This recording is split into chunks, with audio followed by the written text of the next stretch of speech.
When I moved here, so many of these women just sort of adopted me, mentored me. I didn't even know that was happening, but really got me so much more involved in the community and shaped my future, in essence. And I felt like we needed to do that as well. I've seen so many women that have really made this community, and most of the time they kind of, they've made such a big difference, but they stay in the background. I don't think they've been honored enough. I don't think they've been acknowledged enough.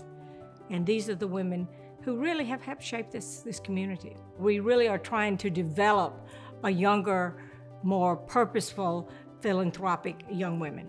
It's one thing to be famous for being famous and having your picture in magazines, and I understand that. That's great, and you have that exposure.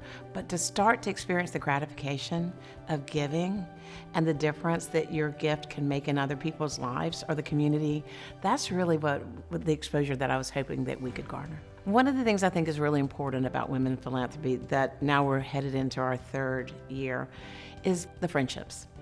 Because when you have a central purpose and you're all wanting to raise women, you want your community to be better, these women are having a chance to learn about all the different unique scenarios and where they can assist. Everybody has a different love. Like, I might love animals. You might like children. You might like senior citizens. You might like health care, mental care, cancer, whatever you want to do. That's what you need to be plugged in for. But some people coming in here don't know all these things that are available. And once you get plugged in and you see all these needs, then you want to help. You want to help fill them. Well, I've never seen two organizations where their cultures align perfectly. Women in Philanthropy and my firm, Wealth Strategies Partners. What we love so much about Women in Philanthropy is the fact that they honor the ladies that have come before us. They're currently honoring the ladies that are with us. But one of the great things about what they're doing is they're empowering and they're teaching and they're being mentors for the next generation. And there's very few organizations that remember to do that. Most organizations, it's about writing a check. This organization, yes, it's about that and support, but it's also about making sure that that lives on when we're gone. It makes me very proud to be a part of it. They are guiding women and the next generation of philanthropists. So I am the lead trustee of the Virginia Toolman Foundation. And my main job is to actually build her legacy. And in many times in her life, in things that she saw, it was a woman who didn't have the leg up that men had. And she wanted to teach them and mentor them. Catherine and Margaret were very good friends of Virginia's, so they understand what Virginia thought of the next generation female leaders, and they are doing an incredible job in bringing that forward. But the most wonderful thing is to see these young women respond, and we're really focused on local communities, because if we make a difference locally, it can grow. This has become a unique, safe place for women, and we're going to really guard that. It makes me feel good. It makes me feel happy. It makes me, when I see all these women, young, old, middle-aged, whatever, all getting together in one room, talking about their experiences, it makes me feel happy.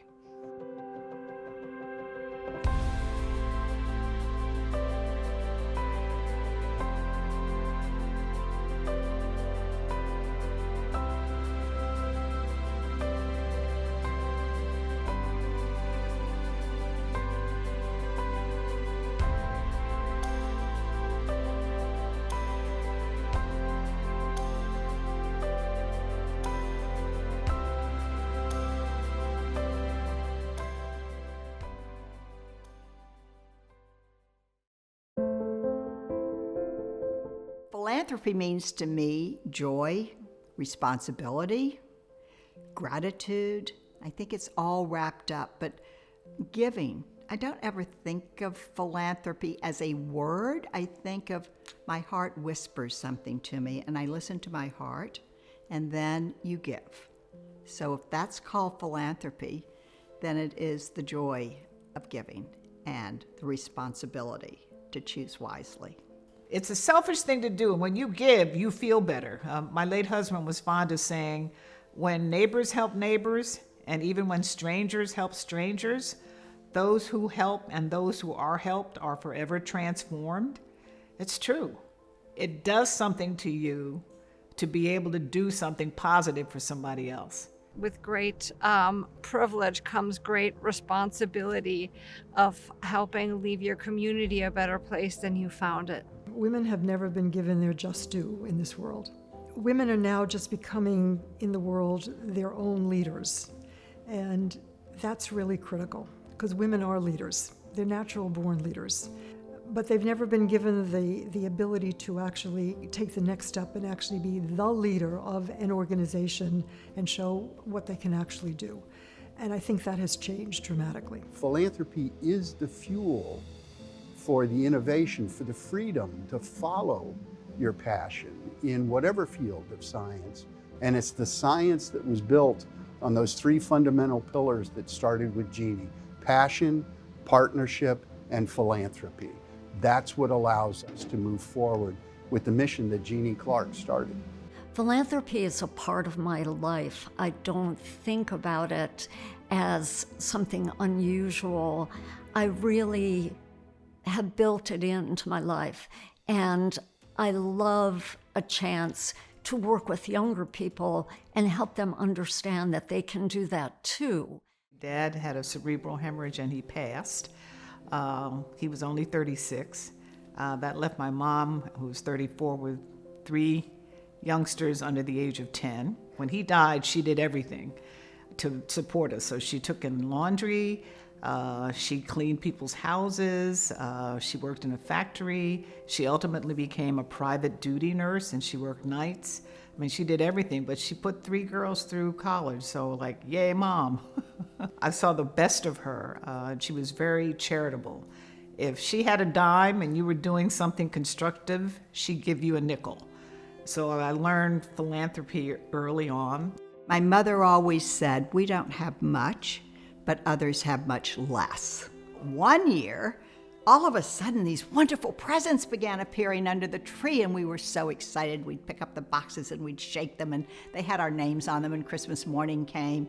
And we opened them, and I think I was first, and my card read, "Merry Christmas, Michael. Santa has delivered a beautiful doll in your name to Maria Teresa in Ruskin." So Maria Teresa was a child in a family that my mother would go and tutor in Ruskin in a migrant camp. So all of us got gifts that were not gifts to us. They were gifts that went to other children. So although it might have been a little tough that Christmas, and thinking back, that was probably the best lesson in giving that anyone could have. My mother and my grandmother were both extremely dynamic women. They were always looking for opportunities to improve life for other people. So even while they were both working hard because we were financially insecure, they always took time to do things for neighbors, friends, people they didn't know. That was something really important to them, and they taught that to me and my sisters. When you finally get that thing, that feeling that you got, that just tells you this is the thing you really want to support, because it makes you just feel really good that it will make a major difference, not just today, but for tomorrow. That's when the money comes out, and that you just want to give back to make sure that it's going to survive, and that your legacy will be that it will be sustained going forward, and when you're no longer here. Bertha Palmer was my great-grandmother. She read about Sarasota in a advertising piece in the Chicago Tribune. In 1910, she came down here and bought 80,000 acres in and around Sarasota. She taught philanthropy to her children and emphasized its importance, because they ended up donating what is now Mayaca River State Park. And then, of course, there's historic Spanish Point, which was a gift. My family has been 5 generations of winter residents in Sarasota, Florida. My great-great-grandmother, Bertha Honore Palmer, I also always idolize Bertha because, of course, she was a woman that was a wonderful, strong leader at a time when women weren't always granted leadership roles or roles of influence. She was a wonderful philanthropist, but she really made her name also as being a business leader, a philanthropic leader, a cultural leader. She was a leader in everything that she touched. So she's a wonderful role model of women of all ages in all walks of life. I'd like to continue this legacy of strong female leaders in every generation that came before me. Jeannie Clark was called the Shark Lady because of the groundbreaking work that she did with multiple different shark species. And in fact, there are species of shark that are named after Jeannie now in that honor. And you think about the time that Jeannie started to go into this field. It was post-World War II, a young woman, Japanese American, going into marine science in which you put on wetsuits and go into the water. It wasn't done. It just simply wasn't done. She never let her being a woman get in the way of her following her passion for marine science. When Jeannie was very young, she was working in the Middle East, in the Red Sea and the Gulf of Aqaba. And actually that's where the Vanderbilts learned about her, from her exploits being in the National Geographic. The Vanderbilts said, we love what you're doing in the Middle East. We want you to do that here, and we will build you a laboratory. And so that philanthropy was the beginnings of Mote Marine Laboratory. And here at Mote today, we have over 50% of our scientists are women. Well over 50% of our undergraduate and graduate interns that come here are women. And I'm honored and very privileged to have been able to have her as a mentor, but also as a friend.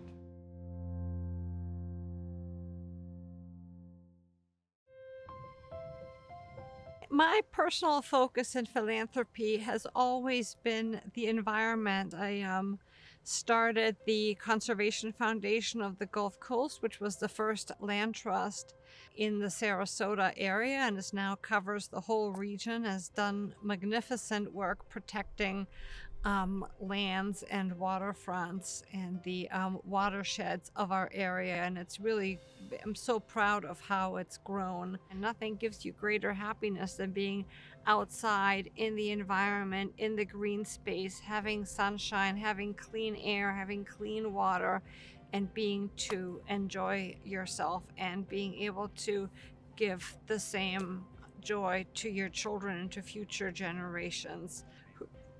Who comes to Florida for the paved roads? At the end of the day, people come to Florida for the environment, for the sunshine, for the beaches, for our parks and wonderful outdoor recreational amenities. When I got into TV, I started at the bottom and worked my way up. That led me to a full-time position in the editorial department. I started as an editorial associate, and my first assignment, Mary, we want you to research whether or not we should call for Richard Nixon's resignation. What? What? I'm 24 years old. What do I know? Anyway, so I learned to work the phones. I called everybody and anybody and was able to recommend to the editorial board that we in fact call for his resignation, and we did it a week before he actually resigned. So that was sort of my baptism by fire. I'm a big advocate of women's health. There are a lot of women out there who are struggling. If you're a woman head of household and you're not healthy, it has a negative impact on your entire family. I'm on the board of Oslo Rep, and I'm also a patron of the West Coast Black Theater Troupe. I think art transports you. It helps you see another point of view. It expands your horizons, and I think it may change your outlook on certain things. And sometimes it's viewed as something frivolous. Oh, first thing we do when budgets get tight, we stop the PR, we stop the art. We don't need that. Well, yeah, you do. Yeah, you do. I think it's key to mental health, and I think it's key to how we value ourselves personally.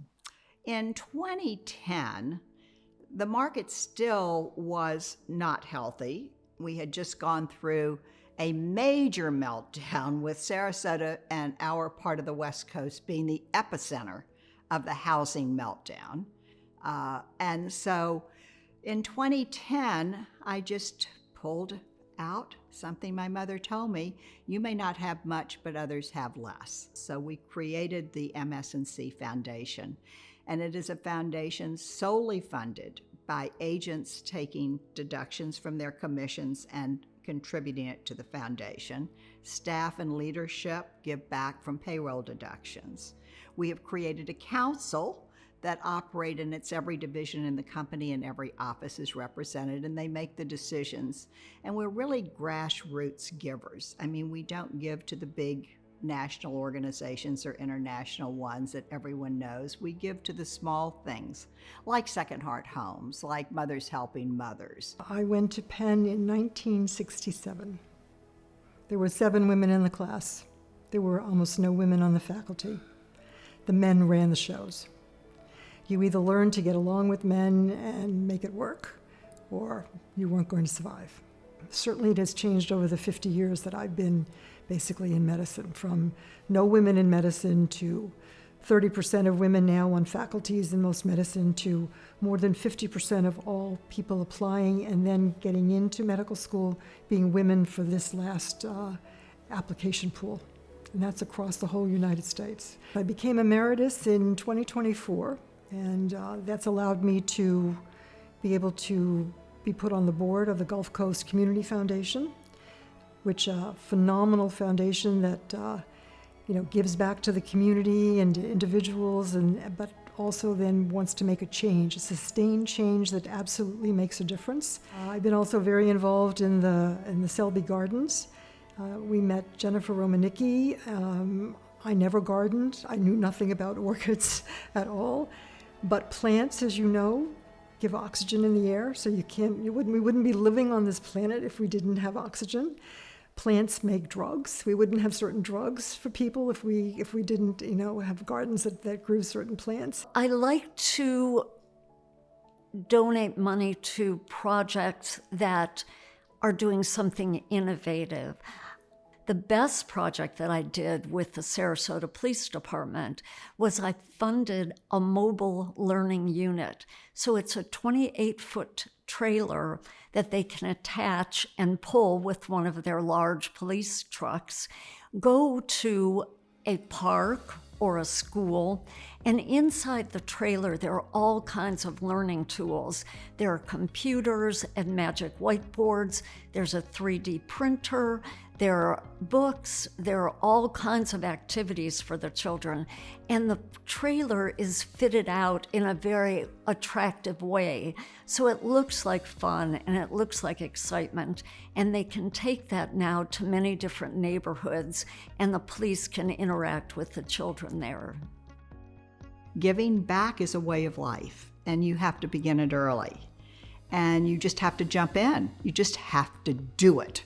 My grandchildren, I don't even say anything to them now. If they pass a musician on the street that's playing their heart out and playing their instrument, they'll say, honey, they call me honey, my grandchildren do, honey, do you have $1 that we could give them? The music is so beautiful. My advice is always find a cause that you're passionate about, that speaks to you, and start by just working and volunteering and getting your hands dirty. Anybody can be a philanthropist. It's give your time, give your treasure, and find a cause that's important to you.